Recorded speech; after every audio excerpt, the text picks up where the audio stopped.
Bakı Hərbi Məhkəməsində hakimlər Zeynal Ağayevin sədrliyi, Camal Ramazanov və Anar Rızayevdən ibarət tərkibdə keçirilən məhkəmə iclasında təqsirləndirilənlər verilmiş suallara cavablandırırlar. Təqsirləndirilən David Babayan qondarma rejimin 5 rəhbərindən 4-ü ilə işlədiyini, onların hamısını yaxşı tanıdığını dedi. Təqsirləndirilən şəxs Ermənistan Silahlı Qüvvələrinin hərbi qulluqçusu olmuş, general-mayor ali hərbi rütbəsində xidmət etmiş David Manukyan, Böyük Ermənistan və Miatsum cinayətkar ideologiyası ilə bağlı sualı cavablandırarkən, bəli, babamın yaşadıklarını şübhə altına ala bilmərəm cavabını verdi. Bildirdi ki, 1992-ci ildə silahlı dəstələri qondarma rejimin müdafiə ordusu adlanan birlik silahla təmin edib. Həmin ordunun komandiri isə Samvel Babayan olub. David Manukyan Qarabağda Azərbaycan dövlətinə qarşı vuruşmuş Şuşi xüsusi hərbi batalyonunun komandirinin Jirayir Səfilyan olduğunu etiraf etdi. O, Səfilyanın Livanın paytaxtı Beyrutda doğulduğu barədə məlumatsız olduğunu dedi. Bildirdi ki, Səfilyan Qərbi Ermənistandan gəlmişdi, amma Ermənistan vətəndaşı idi. David Manukyan Qarabağda Azərbaycana qarşı vuruşmuş Daşnaq adlandırılan taborun dəstələrdən ibarət olduğunu bildirdi. Əlavə etdi ki, dəstələrdə Qarabağdan olanlar və Ermənistan vətəndaşları vardı.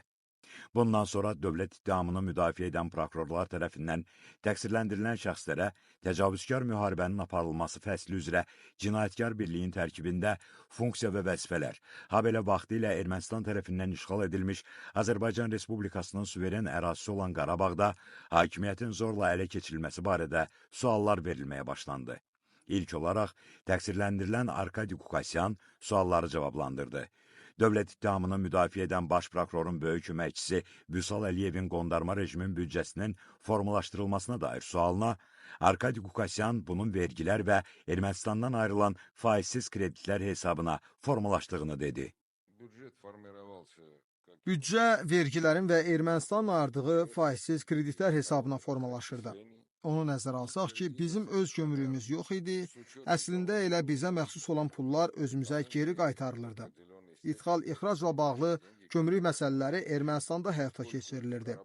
Ermənistanın bizə ayırdığı kreditlər bizim qazandığımızdan çox idi, yəni biz müəyyən məbləği Ermənistandan alırdıq. Onun da adı faizsiz kreditlər idi. Arkadi Qukasyan bildirdi ki, Qarabağda pul vahidi kimi Ermənistan dramı dövriyyədə olub. Bank əməliyyatları Ermənistan dramı ilə həyata keçirilib. Əmək haqqı da Ermənistan dramı ilə ödənilib. Qarabağda Ermənistan dramı dövriyyə etdiyi üçün təbii ki, biz çalışırdıq ki, vahid iqtisadi məkan olsun.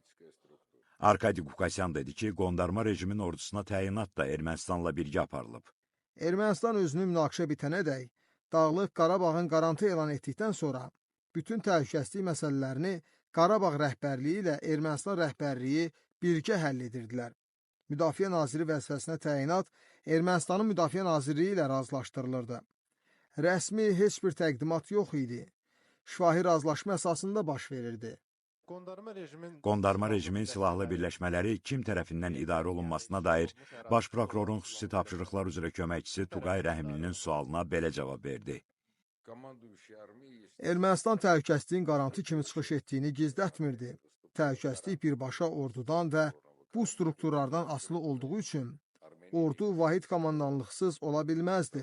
Ona görə də təbii ki, onlar öz hərəkətlərini Ermənistanın hərbi rəhbərliyi ilə razılaşdırırdılar. Təhlükəsizlik məsələlərini Ermənistan özlərinə götürdüyü üçün Ermənistanın hərbi rəhbərliyi ilə bu məsələlər uzlaşdırılırdı.